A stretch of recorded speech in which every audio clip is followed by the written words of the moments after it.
Bonjour et bienvenue à la ludothèque à très joyeux. Aujourd'hui on voit les nouveautés de mai 2022, 14 nouveaux jeux dont des jeux sur le thème du cinéma et des super-héros parce qu'on m'a demandé donc une animation sur cette thématique. J'avais pas beaucoup de jeux donc voilà, j'ai un peu investi pour pouvoir faire une animation notamment à la bibliothèque de Mouan courant mai. Voilà. Donc parmi ces jeux là on va avoir Double Hollywood. Donc Double Hollywood, on est sur la version hollywoodienne du Double, donc jeu de rapidité, il faut retrouver à chaque fois les deux images qui sont en commun. Et là, on va être sur le thème du cinéma, donc avec la chaise du réalisateur, la pellicule, etc., etc. On va voir Aeroton, où là, on va être sur les super-héros et les super méchants. On va être tous ensemble, c'est un jeu coopératif de mémoire. On va avoir des super méchants qui ressemblent à ça, qui vont pouvoir être combattus par un des deux super-héros qui est en dessous. Et donc, les super-héros qui peuvent ressembler à ça, voilà.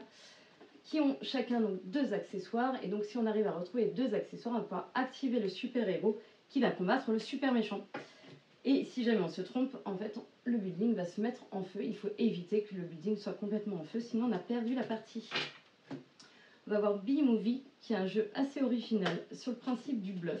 Le but, ça va être de recruter des acteurs et gagner le plus de points possible. Les acteurs vont à chaque fois de valeur de moins 4 jusqu'à 5 points. Donc il faut avoir le plus de points à chaque fois, sauf qu'à la fin de la partie, on comptera les points que de la dernière carte posée pour chaque type d'acteur. Donc si la dernière carte que j'ai posée, c'est un moins 3 sur cette pile-là, peu importe ce que j'ai fait avant, je n'aurai que moins 3 points, ce qui n'est pas forcément super sympa.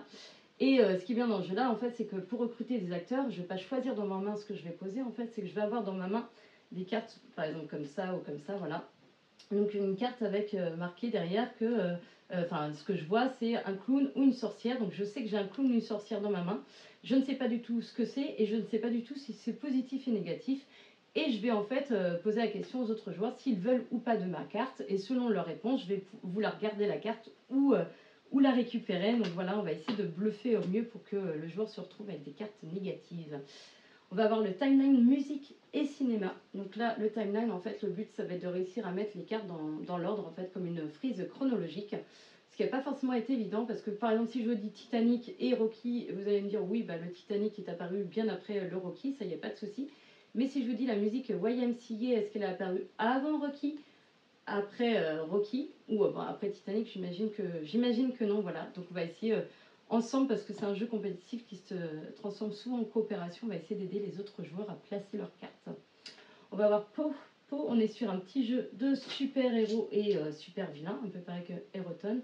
On va avoir des dés qu'on va lancer, garder les dés qui nous intéressent, relancer les autres, et essayer de gagner donc des super-héros qui vont de plus 1 à plus 6 points.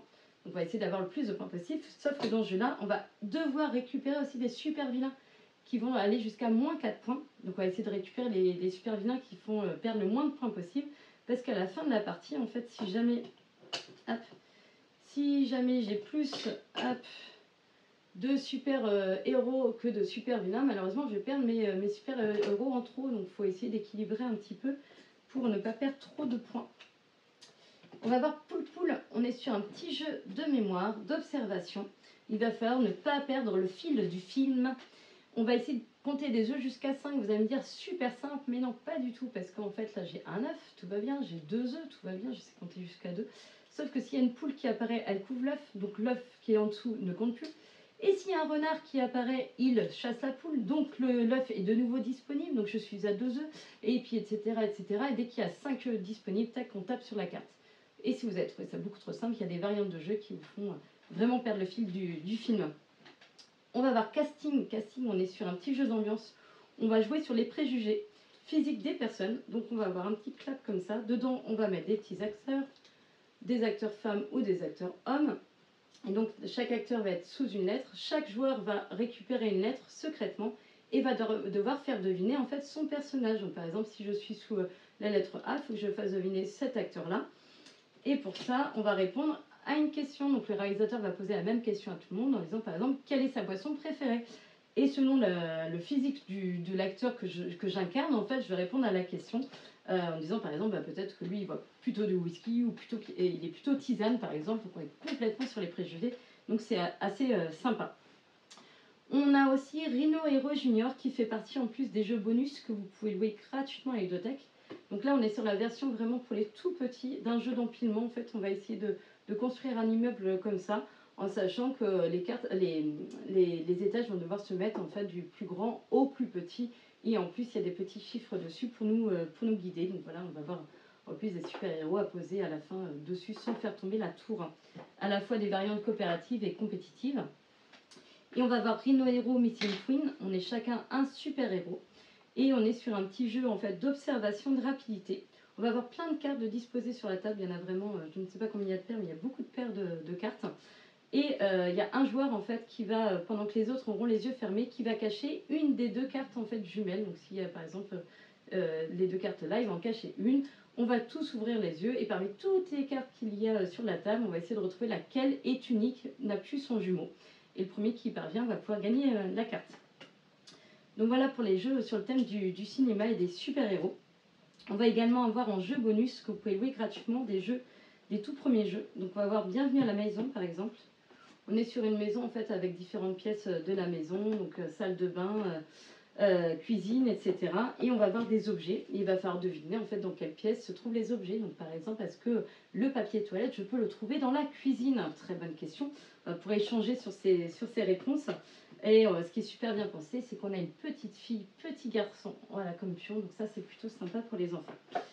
Et ensuite, on va avoir Apprenti Cuistot, où là, on va être aussi sur un tout premier jeu avec des gros aliments comme ça en bois, que l'on va placer dans une marmite. On va pouvoir mélanger comme ça. On va lancer des dés pour aller récupérer des aliments. Mais surtout, voilà, on est sur un tout premier jeu. On va jouer à la fois sur le fait d'être sur un jeu symbolique, de faire semblant de faire à manger, mais d'apprentissage de toute première règle du jeu. Et on va voir également dans les jeux bonus, Vite Maman arrive, où le but, ça va être de ranger les jouets qui sont dans notre chambre, un petit peu éparpillés partout, donc des petites tuiles comme ça.